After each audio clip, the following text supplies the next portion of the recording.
It shimmered with wealth. It pulsed with innovation. And yet, beneath the golden surface, it festered. This is episode 4 of The Birth of a Nation, and I'm your host, Johnny Young. Today, we journey into the Gilded Age, a time of skyscrapers and sweatshops, of oil barons and orphan laborers, of tycoons, tenements, and trust busters, from the railroads that stitched the nation together to the monopolies that nearly tore it apart.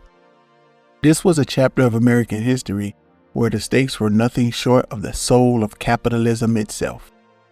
Let's lift the glittering veil and see what it hides.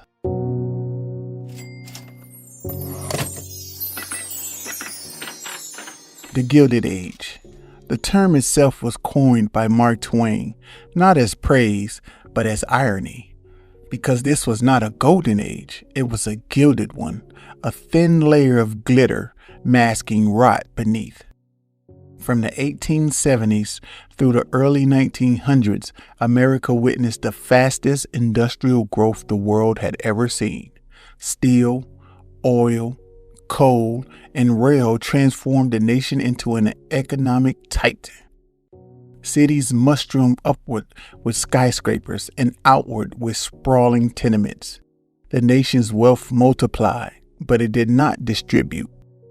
And behind every millionaire was a legion of workers, immigrants, and children toiling for pennies.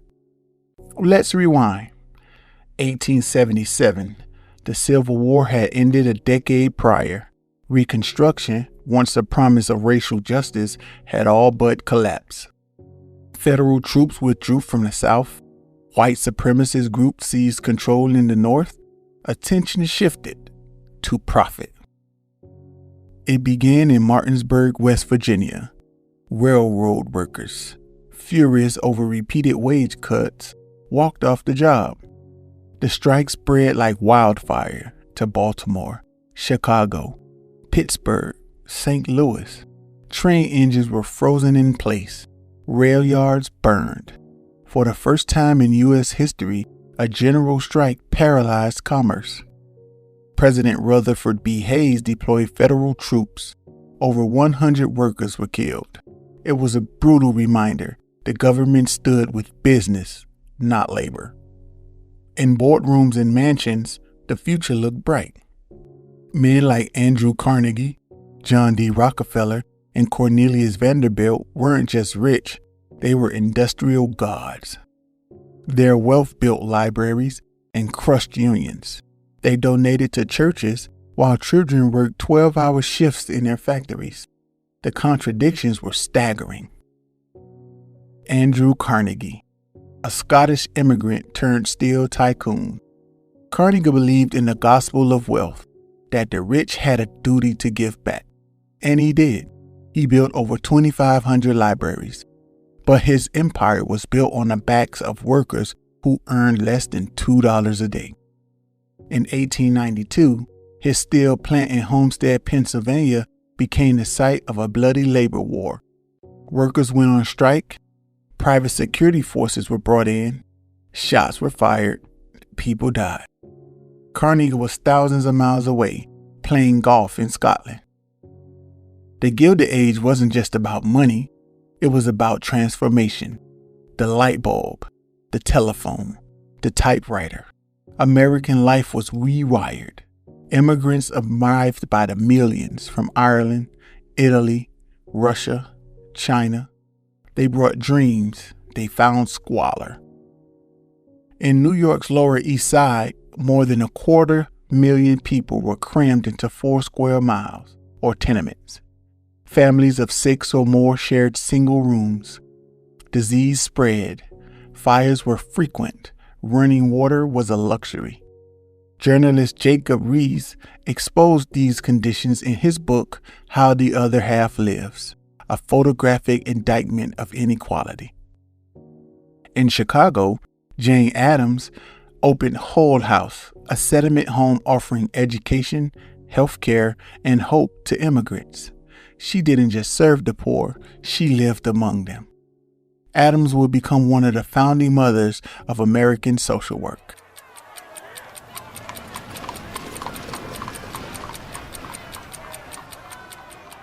There was innovation, there was ambition, there was pride. But for every marvel, there was a mirror showing who it excluded. Women were denied the vote. Black Americans were disenfranchised by Jim Crow. Native people were forced onto reservations. The Gilded Age was a time of incredible gain and devastating loss. Behind every railroad spike was a laborer who bent their back. Behind every fortune, a system that had no room for fairness.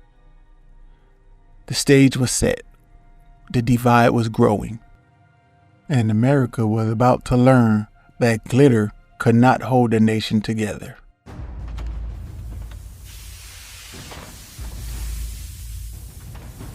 They built the cities, laid the rails, stoked the furnaces, and fueled the boom. But in the shadows of America's glittering skyline, a new movement stirred. A movement of calloused hands, tired backs, and voices hoarse from shouting, "We demand more." To understand the tension that boiled over in the Gilded Age, we must understand the world of the worker. Imagine 14-hour days, 6-day work weeks, cramped, unsanitary factories, no sick leave, no health insurance, no mental health days, no job security. Children worked in mines and mills. Women were paid half the wage of men. Immigrants were exploited as cheap labor, and those who dared speak up were fired. In 1880, over 700,000 children under 15 were part of the American workforce. Some were as young as 5. Photographer Lewis Hine exposed their reality.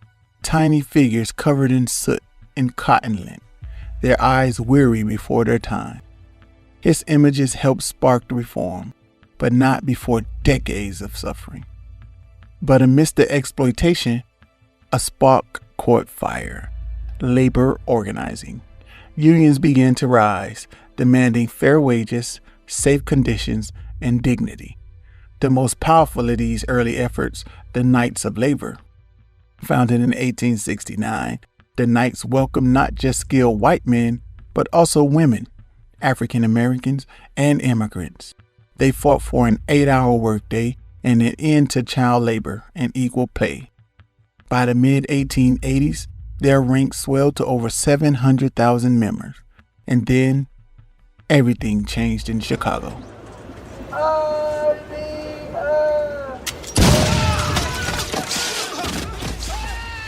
On May 4th, 1886, laborers gathered peacefully at Haymarket Square. They were protesting a deadly police shooting from the day before. As the rally neared its end, a bomb was thrown into the crowd. A police officer was killed. Gunfire erupted. 7 policemen and 4 civilians died. No one knew who threw the bomb, but the backlash was swift and brutal. 8 anarchists were arrested. 4 were hanged. 1 committed suicide. None had direct ties to the bombing, but they were symbols. Symbols of labor unrest, and for the powerful, that made them dangerous. The Knights of Labor were blamed. Membership plummeted, and public opinion turned. Newspapers branded all unionists as radicals and terrorists. Still, the flame didn't die.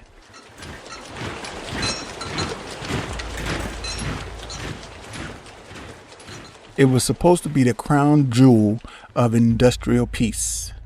Carnegie Steel, Homestead, Pennsylvania. But when the workers' union contract expired, manager Henry Clay Frick locked them out. He built a 3-mile-long fence topped with barbed wire. He hired 300 Pinkerton agents, or private mercenaries, to break the strike line. On July 6, the agents arrived by barge. Workers were waiting. Gunfire erupted before dawn. 9 strikers and 7 Pinkertons were killed, dozens wounded. The state militia intervened. The strike was crushed. Union power in steel collapsed for decades.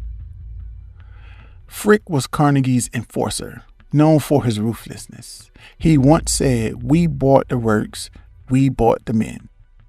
After an anarchist named Alexander Berkman tried to assassinate him, Frick survived, but his name would be forever tied to labor suppression. The company town of Pullman, Illinois was meant to be a model of modern industry. Workers lived in company-owned homes, bought food from company-owned stores, and were paid by the Pullman Company. Then the Panic of 1893 hit. Wages were cut, but rent stayed the same. When workers protested, they were fired. Enter Eugene V. Debs and the American Railway Union. They launched a nationwide boycott. 250,000 rail workers refused to handle Pullman cars.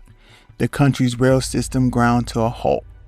President Grover Cleveland sent in 12,000 federal troops. Riots broke out. Debs was arrested. Debs, a former railroad fireman, became America's most famous socialist. After prison, he would run for president 5 times, including once from prison. He once declared, "While there is a lower class, I am in it. While there is a criminal element, I am of it. And while there is a soul in prison, I am not free." Debs gave voice to the voiceless and scared the powerful. As radical strikes were crushed, a more cautious union strategy took hold. Led by Samuel Gompers, the AFL, or the American Federation of Labor, focused on bread and butter issues, wages, hours, safety. They avoided politics. They negotiated rather than agitated. By 1900, they had 1 million members. But even the AFL excluded many: women, black workers, and unskilled laborers. The labor movement was growing, but it was far from unified.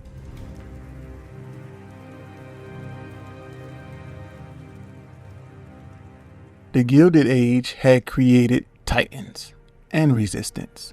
Beneath the smokestack and fortunes, a class war brewed, and as the 20th century dawned, the cry for change grew louder. The progressive era was about to begin. By the dawn of the 20th century, America stood at a crossroads. The wealth of the few had reached unimaginable heights, while the majority toiled in silence.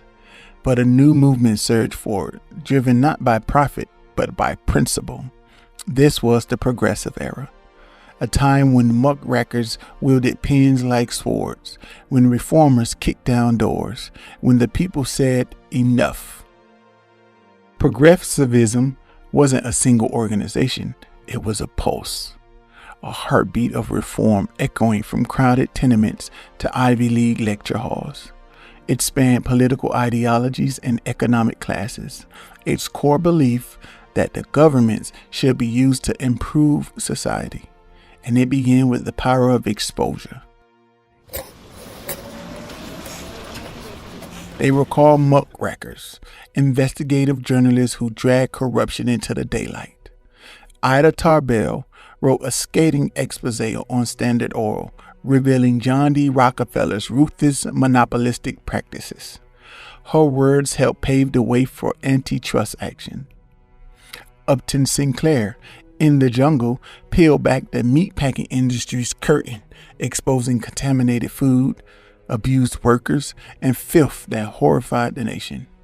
President Theodore Roosevelt, though critical of Sinclair's socialism, admitted, "I aimed for the public's heart, and by accident, I hit it in the stomach."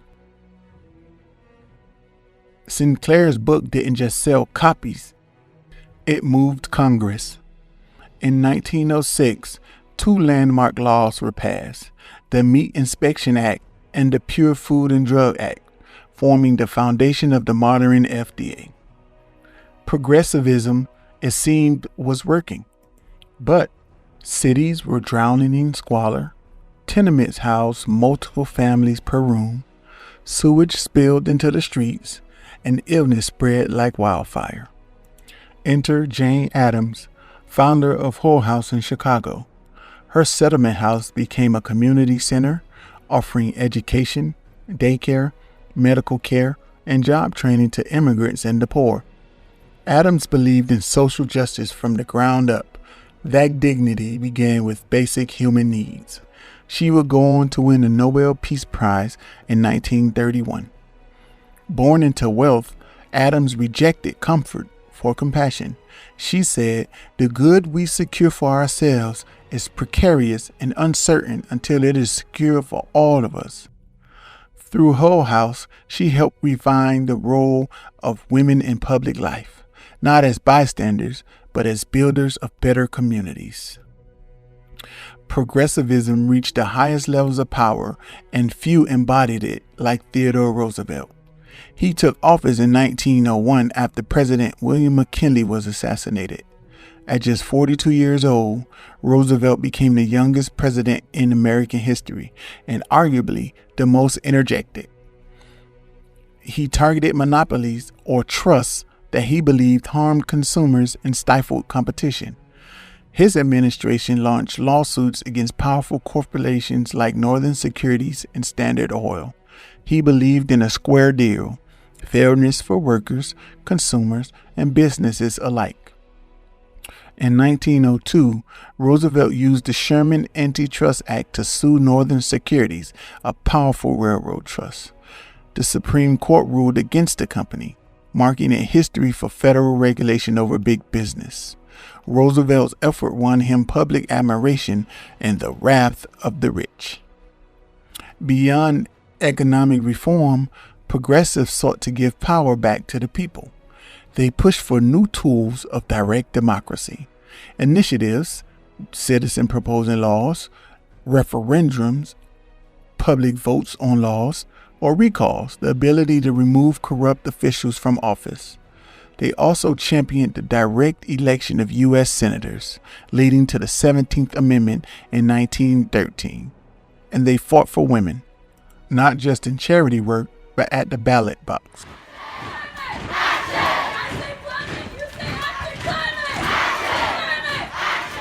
Women had been demanding the vote since 1848, but by the Progressive Era, the movement gained unstoppable momentum. Leaders like Susan B. Anthony, Elizabeth Cady Stanton, Ida B. Wells, and Alice Paul used sweet speeches, lawsuits, newspapers, and sometimes civil disobedience to make their voices heard. In 1913, Paul organized a massive suffrage parade in Washington, D.C., just before Woodrow Wilson's inauguration. It was attacked by the mobs. Dozens of women were injured. Still, they marched on. Alice Paul, imprisoned for picketing the White House, went on a hunger strike. She was force-fed through a tube, but never gave up. Her efforts and those of countless women across the country would culminate in the passage of the 19th Amendment in 1920. Though that came after the Progressive Era's official end, its foundation was laid in this transformative time. For all its triumphs, the Progressive Era had limits. Many reforms excluded African Americans, Native peoples, and immigrants. W.E.B. Du Bois founded the NAACP, demanded full civil rights and an end to segregation. He opposed the more accommodationist approach of Booker T. Washington, who believed economic uplift should come first. Immigration policies grew stricter. Eugenics and racial science took root in some reform circles. And despite promises of equality, Jim Crow laws deepened racial divides in the South. Still, the Progressive Era marked a critical shift. Government was no longer just a tool of capital. It could also be a force for justice. As the Progressive Era pressed on, America redefined itself, not just by what it built, but by what it demanded. Clean food, safe streets, honest government, and equal voice. The reforms were far from perfect, but they set a new course. The Gilded Age and Progressive Era were more than just chapters in American history. They were a test of who America was becoming. From smoke-choked cities to marble-floored trust headquarters. From the dusty roads of Western expansion to the marble steps of suffrage parades in Washington. the nation had changed, and that change would echo far beyond the close of the progressive era. By the early 20th century, the United States had emerged as a global industrial powerhouse. The Gilded Age had laid its tracks, quite literally, for economic dominance. With over 250,000 miles of railroad, raw materials moved faster, cities rose higher, factories hummed with constant motion. Steel, oil, textiles, and coal, the foundations of an industrial economy, were being exported at astonishing rates. In 1900, America's GDP had surpassed Britain's. By 1913, it was producing 1/3 of the world's industrial output. Immigrant labor fueled this machine. Millions who passed through Ellis Island were absorbed into a workforce that toiled long hours under harsh conditions. Yet even in their struggle, they helped forge the infrastructure of a new America. The Gilded Age may have ended, but its momentum carried forward. Before the Progressive Era, government was often seen as a passive force, or worse, a tool of the powerful. But after 2 decades of relentless reform, that idea was shattered. Americans had seen what could be. Laws passed to protect consumers and workers, investigations launched into corruption, national park preserved by a conservative-minded government, a central banking system, the Federal Reserve, created in 1913 to stabilize the economy. This wasn't just tinkering with policy. It was a new relationship between citizen and their government. Progressives introduced the idea that democracy must be actively defended and expanded, that the people had rights, not just to vote, but to safety, fairness, and dignity. Teddy Roosevelt's Square Deal wasn't just a campaign rhetoric. It defined the president as a bully pulpit, a platform to speak directly to the people, to shape public opinion, and to confront entrenched power. Future presidents, from Franklin D. Roosevelt to Lyndon B. Johnson, would borrow the tools and language of the progressive era in their own reforms. The 17th Amendment gave voters direct power to elect U.S. senators. The 19th Amendment, though technically ratified in 1920, was born from the suffrage marches and petitions of progressive women. The Progressive Era also witnessed the first large-scale push for campaign finance reform, civil service examination, and transparency in the government. Still, many were left out. Black Americans, despite decades of activism, remained largely disenfranchised. The Supreme Court's Plessy v. Ferguson ruling in 1896 has cemented segregation as legal doctrine. The progressive movement, largely dominated by white middle-class reformers, often failed to challenge this. Yet black leaders like W.E.B. Du Bois and institutions like the NAACP, founded in 1909, laid a critical foundation for future civil rights battles. Du Bois, the first black man to earn a PhD from Harvard, believed that education and protest, not submission, were the keys to racial progress. He called for a talented 10th to lead the black community and refused to accept second-class citizenship. The Progressive Era also reshaped how Americans saw its place in the world. The Spanish-American War of 1898, though brief, resulted in overseas territories like the Philippines, Guam, and Puerto Rico. With increased industrial might came increased foreign policy ambition. By 1917, the U.S. was no longer just a growing republic. It was a global actor, preparing, reluctantly at first, to join World War I. The reforms of the Progressive Era helped prepare the nation for this role: a more organized economy, a more literate and politically aware citizenry, a federal government more active and centralized than ever before. So what do child labor laws, food safety inspections, the 8-hour workday, and national parks have in common? They all trace their roots to this era. The Gilded Age showed us what could happen when wealth went unchecked. The Progressive Era showed us what could happen when citizens fought back. And that dynamic, between unrestrained power and democratic resistance would repeat throughout the 20th century. In the New Deal, in the civil rights movement, in the women's rights and environmental movements of the 1960s and beyond. The Gilded Age and Progressive Era were not perfect, but they proved something profound. The soul of a nation is not set in stone. It argued, it is tested, it reshaped again and again by its people. We've journeyed from smoke-cloaked factories and gilded boardrooms through picket lines, political rallies, courtrooms, and dusty library halls. We've seen tycoons rise, monopolies fall, and American people stretch the very idea of democracy. The Gilded Age and Progressive Era weren't just a bridge between Reconstruction and World War I. They were a crucible, burning away illusions and forging a more modern United States. A country grappling with its contradiction. A republic redefining who counted, who governed, and whose voices mattered.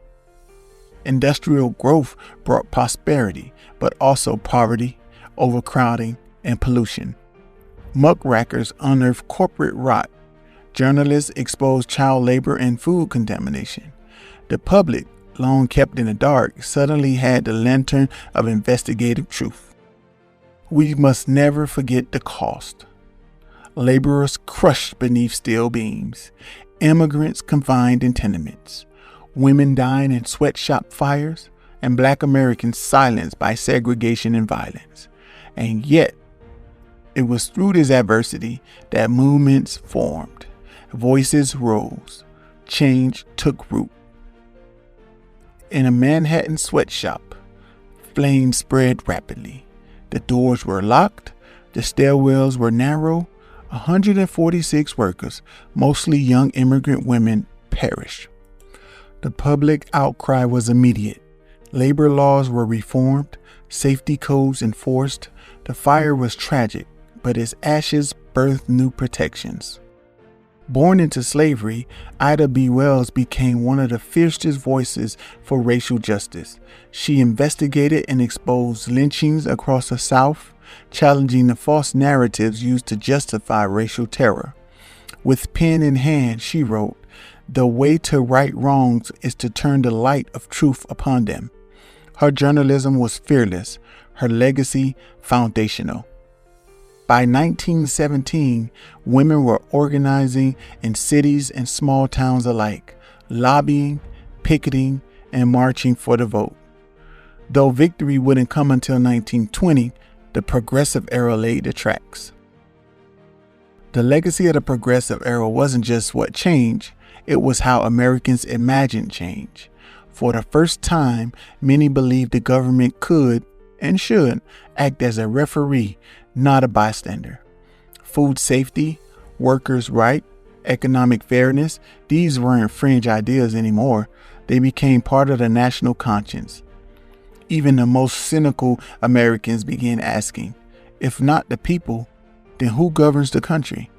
This question, still alive today, was sharpened by the trials of this transformative period. By 1917, the U.S. was no longer a self-contained experiment. It was a rising global force, poised to enter a war unlike anything the world had seen. What the Gilded Age and Progressive Era gave America was readiness, an economy capable of mass production, a public that demanded accountability, a government that, for better or worse, had begun to stretch its power. The coming decades would test all of it. From trenches in Europe to breadlines at home, the nation would again be forced to evolve. But as we've seen, America is forged in its conflicts, and its true progress comes not from silence, but from struggle. Thanks for traveling through time with me. In this episode, we peeled back the golden shine of a glittering age and found revolution beneath. Not the kind with muskets, but the kind with petitions, strikes, speeches, and ballots. Next time on International Narrative, we confront twin storms of the 20th century, the World Wars and the Great Depression, where global alliances fracture, economies collapse, and resilience is tested. I'm Johnny Young, and this has been The Birth of a Nation, Key Moments in Early American History. If you enjoyed today's episode, don't forget to follow, leave a review, and share the podcast with others who love history and global stories. Got a correction, a suggestion, or a country you'd like featured? Reach out. I'd love to hear from you. Until next time, stay curious, and remember, every nation has a story worth telling.